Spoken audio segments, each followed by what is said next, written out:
The Washington apple is as much of the state's heritage as aerospace, computers, and coffee, maybe even more so. Like so many crops in Washington, apples got their start on the Fort Vancouver farm in the 1820s. This farm helped sustain the area traders and trappers. By the late 1830s, the fort was growing grains, forage crops, and fruits and vegetables. As more people moved to the state, fruit trees provided the new settlers with more diverse food choices. By the 1850s and 60s, apple orchards were growing throughout western and southeastern Washington. Most people grew them for their own use or for local sales. Then, in the 1880s and 90s, the railroads hit the area. They made markets thousands of miles away on the East Coast much more accessible for trade from the Pacific Northwest. At the same time, large-scale irrigation projects in the Yakima and Wenatchee valleys were underway. This expansion led to more competition among growers. High-quality standards became necessary to provide the best fruit for the marketplace, and growers began forming partnerships or cooperatives to market their fruit. Growers learned how to prune, fertilize, and manage pest pressures in their orchards. Research conducted by Washington State College helped growers understand what varieties and farming practices worked best in the region. Cooperatives marketed their apples under branded names that people could remember.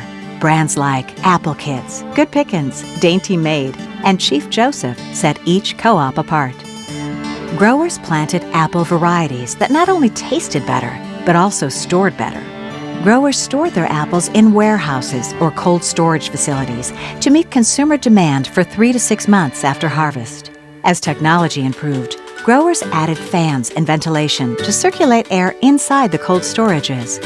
Some also used ice to keep the facilities and apples cool until they could be shipped to a market. These same basic ideas are used today. At the same time, businesses began processing the apples that were not sold in the fresh market into ciders, applesauce, and other products. By the 1910s, Wenatchee and Yakima valleys emerged as the major growing regions in the state, and both the Great Northern and Northern Pacific Railroads were extremely interested in marketing these two crops to buyers on the East Coast. In the 1920s, Washington surpassed New York as the leading apple-producing state in the nation. Refrigerated rail cars and steamships made it possible to ship apples overseas and across the nation with less spoilage during transport. After the Great Depression, growers realized the importance of a consistent statewide marketing entity. The Washington State Apple Commission was formed in 1937 by the state legislature to promote education, advertising, and market development on behalf of all growers within the state. The commission is funded in part by growers and works to market Washington apples to the public in export markets. During World War II, there was a shortage in rail cars, which made the apple industry turn to refrigerated trucks for transport. This change stuck, and by 1980, trucks moved 90% of the apple crop.